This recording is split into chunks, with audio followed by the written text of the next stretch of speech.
আসসালামু আলাইকুম ওয়া রাহমাতুল্লাহি ওয়া বারাকাতুহু। সর্বপ্রথম কৃতজ্ঞতা জানাই সেই মহিয়ান দুনিয়ার সর্বশক্তিমান মহান রব্বুল আলামিনের দরবারে, যিনি আমাদেরকে দুনিয়ার বিভিন্ন কাজকর্ম থেকে বিরত রেখে এখানে কোরআনের মজলিসে বসার এবং শোনার তৌফিক দান করেছেন। সকলেই তার শানে উচ্চ আওয়াজে বলি আলহামদুলিল্লাহ। তারপর পরেই যে মহামানবের শানে আজকের এই জলসায় সিরাতে রাসূল, সেই মহামানবের প্রতি সকলে উচ্চ কণ্ঠে দরুদের নাজরানা প্রেরণ করি। সকলে উচ্চ কণ্ঠে বলি সাল্লাল্লাহু আলাইহি ওয়া আলিহি ওয়াসাল্লাম। অতঃপর আজকের এই জলসায় সিরাতে রাসূল উপলক্ষে সাংস্কৃতিক অনুষ্ঠানের মহামান্য সঞ্চালক এবং সামনে উপবিষ্ট বিচক্ষণ বিদগ্ধ বিচারকদ্বয় এবং আমার সামনে উপবিষ্ট প্রিয় শ্রোতামণ্ডলী, আজ রবিউল আউয়াল মাসের 12 তারিখ। আমরা জানি এই রবিউল আউয়াল মাসে প্রিয় নবী সাল্লাল্লাহু আলাইহি ওয়াসাল্লামের জন্ম এবং মৃত্যু দুটোই ঘটেছিল। সেজন্য এই মাসে গোটা পৃথিবীতে বিশ্ব নবীর জীবন চরিত্র নিয়ে আলোচনা করা হয়।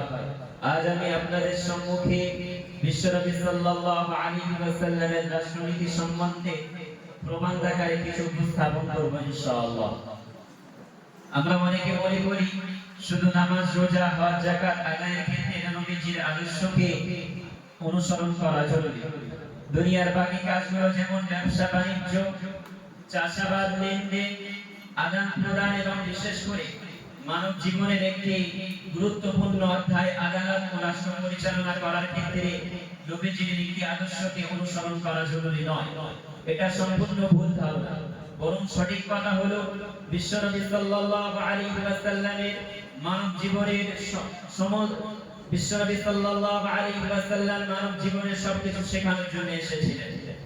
আজ আমি আপনাদের সম্মুখে শুধুমাত্র তার রাষ্ট্রনীতির আদর্শ সম্পর্কে সংক্ষেপে কিছু উপস্থাপন করব। অর্থাৎ নবী সাল্লাল্লাহু আলাইহি ওয়াসাল্লাম মদিনায় হিজরত করার পর যখন ইসলামের শাসন কায়েম করেছিলেন, তখন তার রাষ্ট্র পরিচালনার নীতিমালা কেমন ছিল?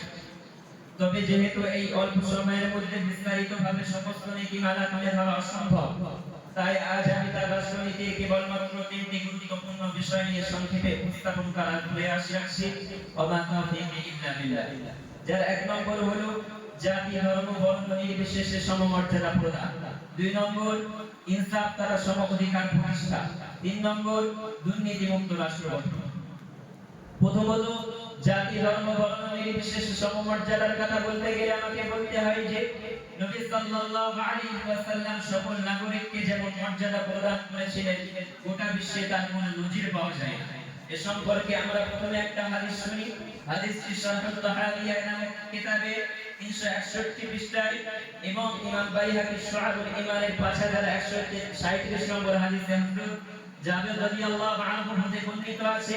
তিনি বলেন, বিশ্বনবী সাল্লাল্লাহু আলাইহি ওয়াসাল্লাম বিদায় হজ্জের ঐতিহাসিক ভাষণে গোটা মানবকে সমমর্যাদার অধিকার প্রদানের কথা বলেছিলেন। কোন অনারবের উপর কোন আরবিয়ানের শ্রেষ্ঠত্ব নেই, কোন আরবিয়ানের উপর কোন অনারবের শ্রেষ্ঠত্ব নেই। কৃষ্ণাঙ্গের উপর শ্বেতাঙ্গের কোন শ্রেষ্ঠত্ব নেই, শ্বেতাঙ্গের উপর কৃষ্ণাঙ্গের কোন শ্রেষ্ঠত্ব নেই। তবে খোদাবিরতার ভিত্তিতে শ্রেষ্ঠ হতে পারে।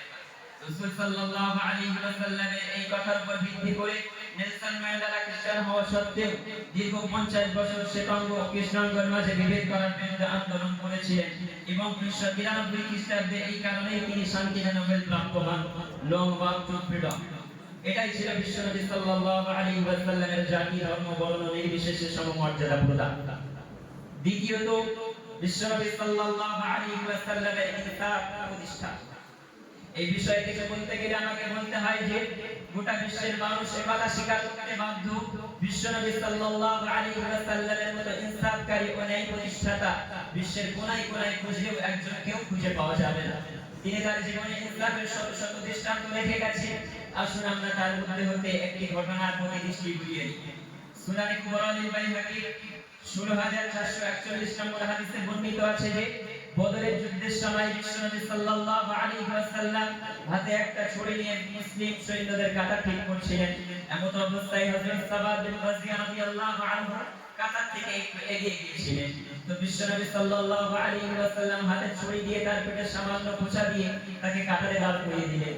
তো হযরত সাবাদ বিন গাজিয়া রাদিয়াল্লাহু আনহু বললেন, ইয়া রাসূলুল্লাহ, আল্লাহ আপনাকে শক্তির সাথে প্রেরণ করেছেন আর আপনি আমাকে আঘাত করলেন। এই কথা শুনে রাসূলুল্লাহ সাল্লাল্লাহু আলাইহি ওয়াসাল্লাম বললেন, তুমি প্রতিশোধ নিতে চাইলে নিতে পারো। তো সে বলল, ইয়া রাসূলুল্লাহ, আপনি তো যথাযথ ইনসাফ করলেন না। আপনি যখন আমার পেটে খোঁচা দিয়েছিলেন তখন আমার পেটে কোনো কাপড় ছিল না, তো আমি আপনার পেটে কাপড়হীন অবস্থায় খোঁচা দিতে চাই। তো রাসূলুল্লাহ সাল্লাল্লাহু আলাইহি ওয়াসাল্লাম তার পরনের জামাটা খুলে দিয়ে তাকে প্রতিশোধ গ্রহণের সুযোগ করে দিয়েছিলেন। তখনই হযরত সাওয়াদ বিন গাজিয়া রাদিয়াল্লাহু আনহু রাসূলের পিছন থেকে জড়িয়ে ধরে ক্ষমা চাইলেন এবং বললেন, আপনি আমার বিয়াদবিকে মাফ করুন। আমি হয়তো এই যুদ্ধে শহীদ হয়ে যাব, এই কারণে আমি আমার শেষ ইচ্ছা আপনার মোহরে নবুয়তে সম্মান করার জন্য এই কাজটা করেছি। এই ছিল মহানবী সাল্লাল্লাহু আলাইহি ওয়াসাল্লামের ইনসাফ। তিনি একজন রাষ্ট্রনেতা হওয়া সত্ত্বেও একজন সেনাকে নিজের থেকে যথাযথ প্রতিশোধ গ্রহণ করার সুযোগ করে দিয়েছিলেন। শুধু তাই নয়, বিশ্বনবী সাল্লাল্লাহু আলাইহি ওয়াসাল্লামের কাছে ইনসাফের ক্ষেত্রে সম্ভ্রান্ত দাস-দাসীর মাঝে কোনো পার্থক্য ছিল না। এর দৃষ্টান্ত আমরা বিভিন্ন ক্ষেত্রে অবলম্বন করেছি। তার মধ্যে একটা হলো বুখারী 4304 নম্বর হাদিসে বর্ণিত আছে যে বনু মাখজুমিয়া গোত্রের একজন সম্ভ্রান্ত মহিলা চুরি করলে সাহাবাদের তরফ থেকে হযরত উসামা বিন যায়েদ রাদিয়াল্লাহু আনহু রাসূল সাল্লাল্লাহু আলাইহি ওয়াসাল্লামের কাছে তার জন্য সুপারিশ করেন। বিশ্বনবী সাল্লাল্লাহু আলাইহি ওয়াসাল্লাম এই কথা শুনে রাগান্বিত হয়ে বলেন, যদি মুহাম্মাদের কন্যা ফাতেমাও চুরি করত তাহলে অবশ্যই আমি তার হাত কেটে দিতাম। এই ছিল বিশ্বনবী সাল্লাল্লাহু আলাইহি ওয়াসাল্লামের রাষ্ট্রনেতা হিসেবে ইনসাফ। তৃতীয়ত, দুর্নীতিমুক্ত রাষ্ট্র গঠন। এই সম্বন্ধে বলতে গেলে বলতে হয় যে বিশ্বনবী সাল্লাল্লাহু আলাইহি ওয়াসাল্লাম দুর্নীতি তো দূরের কথা, দুর্নীতির ধারে কাছে কখনো ঘেঁষেননি এবং তিনি দুর্নীতিমুক্ত রাষ্ট্র গঠনে ছিলেন বদ্ধপরিকর।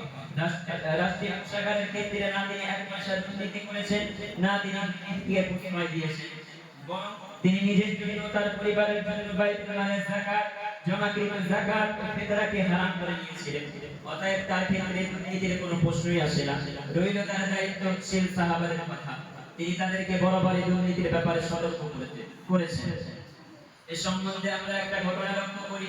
সুনানে তিরমিজির 1335 নম্বর হাদিসে বর্ণিত আছে, হযরত মুআয ইবনে জাবাল রাদিয়াল্লাহু আনহু যখন ইয়েমেনের দায়িত্ব প্রাপ্ত হয়ে ইয়েমেন অভিমুখে গমন করছিলেন, কিছুটা যাওয়ার পর বিশ্বনবী সাল্লাল্লাহু আলাইহি ওয়াসাল্লাম তাকে পিছু ডাকলেন। তিনি বিশ্বনবী সাল্লাল্লাহু আলাইহি ওয়াসাল্লামের কাছে আসলেন। বিশ্বনবী বললেন, আমি তোমাকে কি জন্য পেছনে ডেকেছি জানো?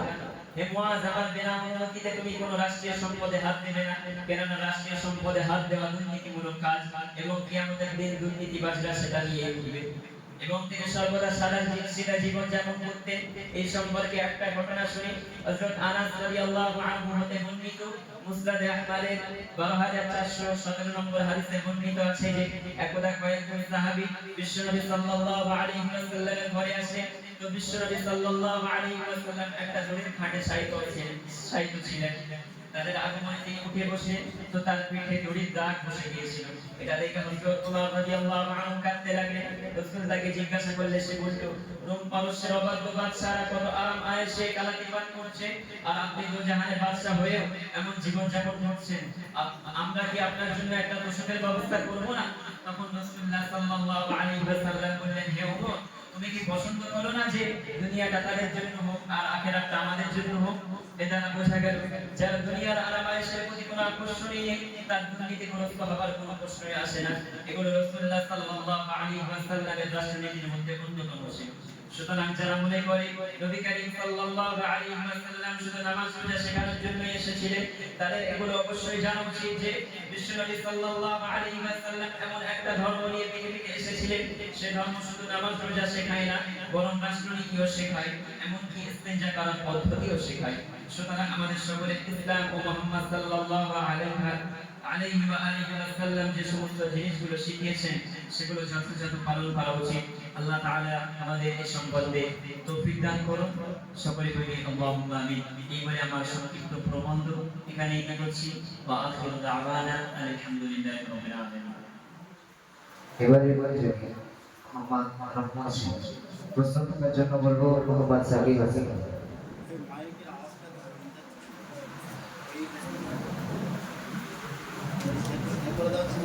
দূরে বল